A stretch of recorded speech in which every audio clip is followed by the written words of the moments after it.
they are decimating an entire nation now and trying more or less to reach the ulterior motive of driving all the Palestinians into the Sinai Desert, especially those who live in Gaza, cede the West Bank and kill the two-state solution. Do you accept that a ceasefire is never going to happen, I suppose, while the hostages are still being held? That the calls for a ceasefire may come from a legitimate place for many people, but ultimately it's impossible to ask for a ceasefire while hostages remain held by Hamas?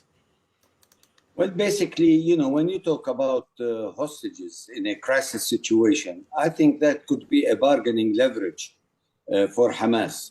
And the ceasefire will facilitate the process of exchanging prisoners. That's the normal way of dealing with hostages.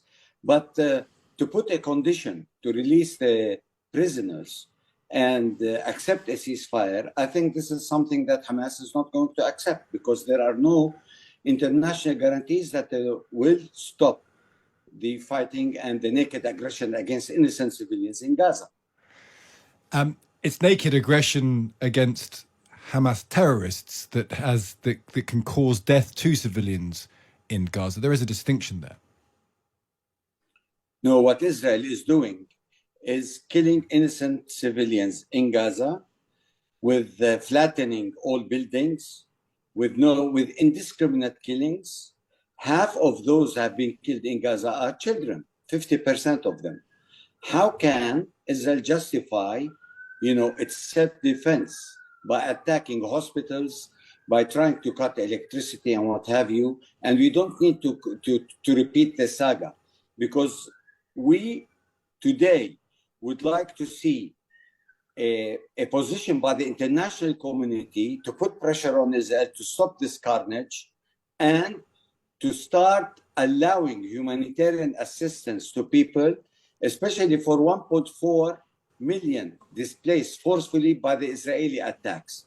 So the onus should not be put on Hamas, who are in tunnels where collective punishment is being exerted on the Palestinian people, and to justify that they are pursuing Hamas militants while they are decimating an entire nation now and trying more or less to reach the ulterior motive of driving all the Palestinians into the Sinai Desert, especially those who live in Gaza, cede the West Bank and kill the two-state solution. There is a political agenda behind this. But it's not a question of revenging Hamas and what Hamas has done, sir. But the proximate cause of this is the decision by Hamas on October 7th to go into Israel and kill 1,400 people, to take 239 hostages. They then go back and hide in tunnels, but the responsibility for what's happening now surely must rest on their shoulders. Whatever else went on over history, which is a perfectly legitimate discussion to have, the proximate cause of this was a decision by a terrorist organization to kill 1,400 people. That is the thing that set this off. They have to bear responsibility for that, surely. Well, actually, the Palestinian-Israeli conflict does not start with October 7th. Violence breeds violence. People who have been under blockade for 16 years with minimal and frugal resources, what do you think their reaction would be? But their action doesn't have to be to kill children, to kill babies. Well, kill children. 4 wars have been waged against the people in Gaza, killing them, decimating them. You don't consider those onslaughts by the Israeli state terrorism. And now you're talking about one incident to justify the indiscriminate killing of civilians en masse now in the eyes of all the international community. All televisions are showing that they are massacring children. The question is, you go back to the root causes of the conflict.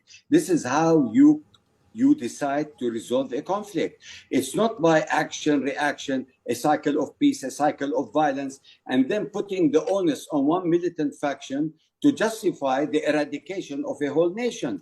I mean, how do you call this? I mean, where is the moral ground of the international community that takes one side of the story and not the other side of the story, and try more or less to portray the historic narrative of the Israelis and putting the occupier on the occupied on equal footing? This is ridiculous. I mean, this should not be the approach of the international media mainstream. We should look for solutions rather than putting blame on one side against the other. I think the international community would say that the temporary solution is a pause to allow humanitarian aid in.